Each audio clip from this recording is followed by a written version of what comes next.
নমস্কার বন্ধুরা, আমি পম্পিয়া। তোমরা দেখছো পম্পিস ডায়েরি। তো কেমন আছো সবাই? আশা করছি সবাই খুব ভালো আছো, আর আমিও কিন্তু বেশ ভালো আছি। আজকে ভয়েস ওভারেই ইন্ট্রোটা দিতে হচ্ছে। সকাল সকাল বেরিয়ে পড়েছি আজকে বিয়েবাড়ি যাবো বলে। বিয়েবাড়িটা আমার দাদার ছেলের, তো সোদপুরে হচ্ছে বিয়ে, সেখানেই যাচ্ছি। আর যাওয়ার আগে পথে এখানে পড়ে এই মায়ের মন্দিরটা। তো আমরা যতবারই দাদার বাড়ি যাই আর এই পথের দিয়ে যাই, ততবারই মায়ের মন্দিরে একটু দাঁড়িয়ে প্রণাম করে তারপরে যাই।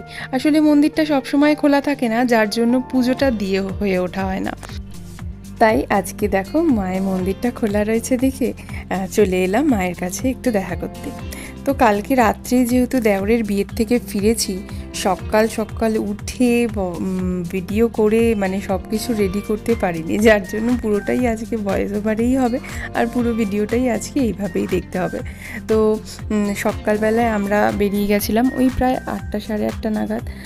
ওখানে সকাল থেকেই আমাদের নিমন্ত্রণ ছিল। অ্যাকচুয়ালি আগের দিনই যাওয়ার কথা ছিল, বাট সেটা আর পসিবল হয়ে ওঠা হয়নি। তো যার জন্য আমরা একদম সকাল সকাল বেরিয়েছিলাম অনুষ্ঠানের দিন। তো সকাল থেকে ভীষণ মজা করেছি। আর এখানে দেখো বউ পাখির সঙ্গে দাঁড়িয়ে কিছু ছবি তুলে নিলাম। সুন্দর বউ পাখি প্রথমবার মায়ের মন্দিরে গেল। তো বুবু যখন বড় হয়ে এই পথ দিয়ে মামার বাড়ি যাবে, তখন দেখবেও কতটুকু ছোট্ট বেবি ছিল। আর এই যে দেখো মা কত সুন্দর, মাটা অসম্ভব সুন্দর দেখতে। তা এই যে বউ পাখির সঙ্গে আমি দাঁড়িয়ে একটু ছবি তুলে নিচ্ছিলাম, একটু ভিডিও করে নিচ্ছিলাম, যাতে স্মৃতির পাতায় এগুলোকে রেখে দিতে পারি।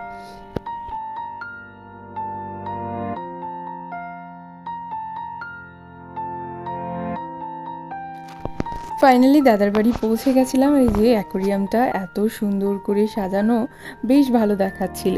তো এখানে পৌঁছে দুপুরে খাওয়া দাওয়া সেরে নিয়ে বিকেলবেলায় চলে গেছিলাম ভেনিউতে। তো এখানে ছিল অনুষ্ঠানটা হচ্ছিল আর কি, বউ ভাতের অনুষ্ঠান ছিল। তো দেখো কি সুন্দর করে চারিদিকটা ডেকোরেশন করা হয়েছিল, অসম্ভব সুন্দর দেখাচ্ছিল, দারুণ লাইটিং হয়েছিল। তো বিয়েবাড়িতে আমরা যখন যাই তখন প্রায় ওই রকম বেজে গেছিলো ঘড়িতে 8টা সাড়ে 8টা। এই যে আমি আমার মাসি মেসোর সাথে বসে গল্প করছিলাম দেখো এখানে। তারপরে একটুখানি দাঁড়িয়ে সব জায়গায় ছবি টবি করে নিচ্ছিলাম, একটু ভিডিও নিচ্ছিলাম। আসলে ভিডিওটা সেভাবে করা হয়নি খুব একটা, তার কারণ খুবই ক্লান্ত ছিলাম। মানে আগের দিনকার বিয়ে থেকে এসে পরের দিন আবার ভোরবেলায় উঠে বিয়ে বাড়ি যাওয়া মানে একটা ভীষণ এক্সস্টেড ব্যাপার। তার একদিন পরেই আবার একটা বিয়ে, তো যার জন্য খুব ক্লান্ত ছিলাম। আর বুবু পাখি তো আমার কোলে একটা ফোঁটাও ছিল না, সেটা তোমরা আস্তে আস্তে দেখতে পাবে ভিডিওর মধ্যে। তো এখানে আমরা এই সবার সঙ্গে দাঁড়িয়ে গল্প করছিলাম, কথা বলছিলাম, ছবি তুলছিলাম। আর ওই যে দূরে বর বউ, ওদের সঙ্গে পরে আলাপ করব। এই যে আমার দুই বৌদি, এখানে আমরা সবাই মিলে দাঁড়িয়ে স্টার্টার খাচ্ছিলাম, বেশ এনজয় করছিলাম, কারণ অনেকটা দিন পরে দেখা। হ্যাঁ, বুবু পাখির অন্নপ্রাশনেই দেখা হয়েছিল, কিন্তু তাও অনেকটা দিন পরেই দেখা আমি বলবো। তো যার জন্য অনেক গল্প, অনেক কথা, অনেক কিছু করছিলাম, আর সবাই মিলে বেশ এনজয় করছিলাম মুহূর্তটাকে। আজকে থাকতে বলছিল সবাই, কিন্তু আজকে একদমই থাকা হবে না, কারণ ছোট্ট বেবিকে নিয়ে থাকাটা না আরও বেশি ডিফিকাল্ট হয়ে যায়। তো এই যে দেখো আমার দাদা, যেমন বুজু দাদা, এইটা হচ্ছে আমার বড়দাদা। আমাকে খুব ভালোবাসে, আর আমি আমার দাদাদেরকে খুব ভালোবাসি, এটা মোটামুটি সবাই জানে। আর এই যে আমার দাদা বৌদি, আর এই যে দেখো আমি কিছুটা মানে একদম নর্মাল, একদম সিম্পল সেজেছিলাম আমার দাদা বৌদিদের সাথে আমি। আর এই যে আমার পিয়ালি বৌদি, সবাই মিলে। আর বুবু পাখি তো ওর মামির কোলেই, মানে ওর মামিদের কোলে কোলেই বুবু পাখি ঘুরেছে। তোমরা একটা ছবিতেও বুবু পাখির সঙ্গে আমায় কোলে দেখতে পাবে না, ওর মামা মামিরাই ওকে নিয়ে ঘুরিয়েছে। কারণ বৌদিরা বলে যে তুই তো সব সময় কষ্ট করিস, একটা দিন তোর রেস্ট। যার জন্য বৌদিদের সঙ্গে যেটুকু সময় দেখা হয় আমার কোলে বুবুই থাকে না, বা আমাকে বুবুর কোনো কাজ করতে হয় না, এটাই হচ্ছে মেন ব্যাপার। তো এই যে বুবু দেখো ওর মামা মামির সাথে। আর একটা কাকতালীয় ব্যাপার, ওর মামার আর বুবুর ড্রেস দেখো একদম ম্যাচিং হয়ে গেছে, তাও আবার দুজনে না জেনেই। এটা একটা খুব মজার ব্যাপার হয়েছিল। আর এখানে আমরা একটু স্টার্টার নিয়েছিলাম, সেটারই ভিডিও করে নিয়েছিলাম। অনেক রকম স্টার্টার ছিল, বাট ওইগুলোই আমরা হচ্ছে গিয়ে নিয়েছিলাম। বেশি কম খেয়ে তাড়াতাড়ি আর কি বাড়ি ফিরে আসাটা সুস্থভাবেই ছিল মেন প্রায়োরিটি। আর এই যে এই বেগুনি রঙের শাড়ি পরে এই দিদিভাইয়ের ছেলেরই বিয়ে। তো এখানে দেখো আমরা সবাই মিলে দাঁড়িয়ে ছবি তুলছিলাম। এখানে লোকজনও আসা শুরু হয়ে গেছিলো, প্রায় বিয়েবাড়ি একদম জমজমাটি পরিবেশ কিন্তু হয়ে গেছিলো। বর বউয়ের কাছে গিয়ে যে একটু ছবি তুলবো, একটু ভিডিও করব, সেটার সুযোগই পাচ্ছিলাম না। একের পর এক অতিথি, অনেক মানুষজন একত্রিত হয়েছিল, তো যার জন্য গ্যাদারিংটা হয়েছিল অনেক। তো দেখো ফাইনালি একটুখানি ফ্রি হয়ে গেছিলাম বর বউয়ের সাথে ছবি তুলতে। আর এই যে আমরা সবাই মিলে দাঁড়িয়ে পড়েছি, এখানে বউ পাখিও দাঁড়িয়ে পড়েছে।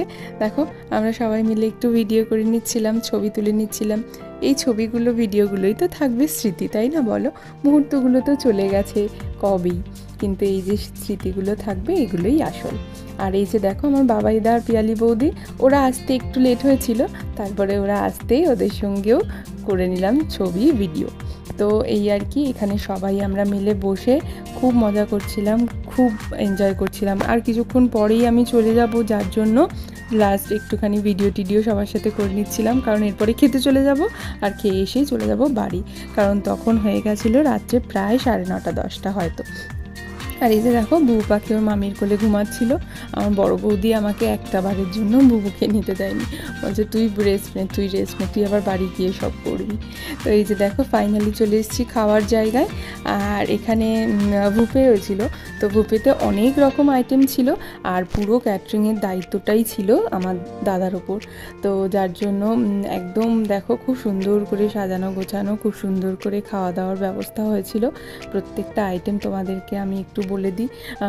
প্রথমে ছিল লাচ্চা পরোটা, তারপর ডাল মাখানি, ভাত ছিল, তারপরে পাতুরি, মাটন, আরও অনেক কিছু ছিল, আমার এই মুহূর্তে সবটা মনে পড়ছে না। তো এখানে হচ্ছে গিয়ে তারপরে আমি খুব একটা বেশি কিছু খাইনি, অল্প অল্প করে সব কিছু দেখো তোমরা দেখতে পারবে। ফিশ ব্যাটার ফ্রাই ছিল, তো আমি সব কিছু অল্প অল্প করে নিয়ে জাস্ট খেয়েছি, কারণ অনেকটা দূরে ফিরতে হবে, তো যার জন্য একদম লাইট খাওয়া দাওয়া। আর এই যে এখানে আমি পাপাইদাকে বলছিলাম একটুখানি ভিডিও করে দাও, তো আমরা দুজনে খেতে বসেছি কত তাড়াতাড়ি। বউ পাখি ওর মামির কোলে ঘুমাচ্ছে, এই ফাঁকি আমাদের খেয়ে ফেলতে হবে। আর এখানে ডেজার্ট আইটেমে অনেক কিছু ছিল, বাট মাখা সন্দেশটা ছিল জাস্ট অসম। আর তারপরে শেষমেশ ভেবেছিলাম আইসক্রিম খাবো না, কিন্তু আইসক্রিমটা নাকি এত টেস্ট হয়েছিল যার জন্য একটু ট্রাই করতেই হলো। আর এখানে ছিল পানের স্টলটাও অসম্ভব সুন্দর সাজানো ছিল। তো ফাইনালি দেখো আমার দাদাকে বললাম, দাদা ঠিক আছে তুই অনেক ব্যস্ত, কিন্তু আয় একটুখানি ভিডিও করে নি, একটু ছবি তুলে নি। সত্যি দাদা প্রচণ্ড ব্যস্ত ছিল, প্রচণ্ড, কারণ ওর পুরো দায়িত্বটাই যেহেতু ওর ওপর ছিল, ওর প্রেশারটাও ছিল অনেকটা। আর এই যে আমার দাদাদের সাথে আমি, সত্যি আমার দাদাদের কাছে গেলে আমার এত ভালো লাগে, এত আনন্দ হয় যে কি বলবো। হ্যাঁ, আর এই যে খাওয়া দাওয়া সেরে যখন নিচে যাচ্ছি তখন দেখছি একটা বিশাল গান বাজনা হচ্ছে। ফাইনালি নিচে গিয়ে দেখলাম বর বউয়ের এন্ট্রি হচ্ছে, ফটোশ্যুট হচ্ছে ধামাকাদার। চলো তোমরাও দেখো।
এবার পালা বাড়ি যাওয়ার। তো সবার আদর খেয়ে সবাইকে টাটা বলে এবার যাই বাড়িতে। আবার দেখা হবে কদিন পরেই, তাই এখন যাই বাড়িতে। তো ফাইনালি বাড়ি পৌঁছে গেছি, আর এখন বুবু আছে নিচে ওর ঠাম্মির কাছে, আর ওর বাবা একটু ফ্রেশ হতে গেছে। তো আমি এবারে এই ফাঁকে বিছানা টিছানা করে নিয়ে শুয়ে পড়বো। তো চলো আজকের ব্লগটা আমি এখানেই শেষ করবো। আশা করবো তোমাদের আমার আজকের ব্লগটাও খুব ভালো লেগেছে। যদি ভালো লেগে থাকে তাহলে অবশ্যই এটা লাইক করে দিও, কমেন্টে জানিও কেমন লাগলো। আর যারা নতুন বন্ধুরা আছে চ্যানেলটাকে সাবস্ক্রাইব করতে একদমই ভুলবে না। তাহলে চলো আজকের মতো টাটা, দেখা হচ্ছে নেক্সট আবার একটা ধামাকাদার গ্রামের বিয়ের ব্লগ নিয়ে। তো চলো দেখা হচ্ছে নেক্সট ভিডিওতে, ততক্ষণ টাটা।